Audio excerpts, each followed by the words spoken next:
Vous écoutez Inky et Pete se livrent, le podcast lecture qui donne vie et voix aux premiers mots d'un livre et vous donne envie de découvrir les suivants.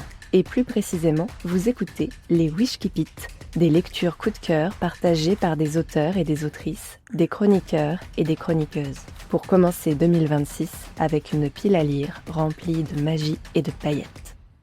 Et bonjour tout le monde, moi c'est Édouard H. Bless, je suis auteur et vous pourrez très bientôt me retrouver en librairie avec mon prochain roman Les Rues Fantasques qui va paraître aux éditions Milan le 11 février prochain. Pour la lecture que j'ai choisi de vous partager, j'ai fait dans un classique. C'est un roman que j'ai lu cette année pour la première fois, mais j'avais déjà lu beaucoup d'autres livres de l'autrice. J'ai nommé Diana Wynne Jones et le roman La Maison aux 1000 détours. Elle est sûrement plus connue pour le premier tome de cette trilogie, Le Château de Hurle, qui est le chef-d'œuvre que Hayao Miyazaki a adapté en film sous le nom Le Château ambulant. Dans ce roman, on suit un autre personnage que Sophie, dans le même univers, et comme chaque fois, Diana Wynne Jones arrive à nous faire adorer des personnages insupportables et bourrés de défauts, et à nous décrire un monde juste merveilleux. Ce que j'aime le plus chez elle, c'est cette capacité à écrire ce que j'aime bien appeler, moi, le merveilleux banal. La magie y est aussi naturelle que de respirer, et c'est génial de se sentir comme ça, invité à se promener dans ce monde qui était un peu de la cozy fantasy avant la cozy fantasy. Place au Wishkeepit. Charmaine doit s'en charger, déclara tante Sempronia. Nous ne pouvons laisser grand-oncle Guillaume tout seul face à ceci. Votre grand-oncle, répéta madame Boulanger. N'est-il pas...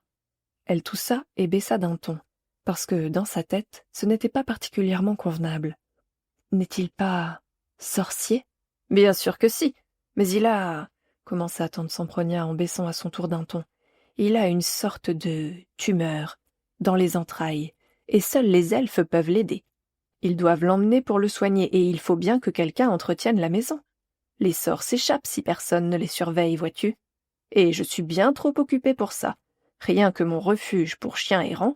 Moi aussi, nous sommes jusqu'au cou dans les commandes de pièces montées pour les mariages ce mois-ci, ajouta madame Boulanger à la hâte. Sam me disait pas plus tard que ce matin, ce sera donc Charmaine, décréta tante Sempronia. Elle est assez âgée pour cela. Hésita madame Boulanger. Elles jetèrent toutes deux un coup d'œil à l'autre bout du salon, où était assise la fille de madame Boulanger, plongée comme à son habitude dans un livre. Son corps longiligne et maigre était penché dans la lumière traversant les géraniums de sa mère, ses cheveux roux remontés par des épingles en une sorte de nid d'oiseau, et ses lunettes perchées au bout de son nez. D'une main, elle tenait une des pâtisseries de son père et en prenait des bouchées tout en lisant. Des miettes tombaient régulièrement sur les pages, qu'elle balayait avec le gâteau même. Tu nous as entendus, ma chérie » demanda madame Boulanger avec anxiété. « Non, » répondit Charmaine, la bouche pleine. « Quoi ? C'est donc réglé, dit tante Sempronia. Je te laisse lui expliquer, ma chère Bérénice. » Elle se leva majestueusement, faisant froufrouter les plis de sa robe de soie raide, puis ceux de son parasol de même matière. « Je reviendrai la chercher demain matin, » ajouta-t-elle. Mieux vaut que j'aille dès maintenant avertir ce pauvre grand-oncle Guillaume que Charmaine viendra s'occuper de son intérieur. Elle sortit du salon, plantant là madame Boulanger. Celle-ci se prit à regretter que la tante de son mari fût si riche et à ce point autoritaire, et se demanda comment elle allait expliquer l'affaire à Charmaine, et surtout à Sam. Il ne laissait jamais faire quoi que ce fût à sa fille qui ne fût totalement respectable. Madame Boulanger non plus, d'ailleurs, sauf quand tante Sempronia s'en mêlait.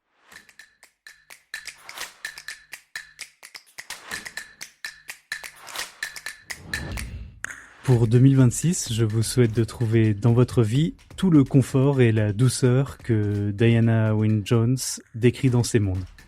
Bonne année 2026 et à très très vite. Et je vous dis à très vite pour découvrir un nouveau Wishkeepit.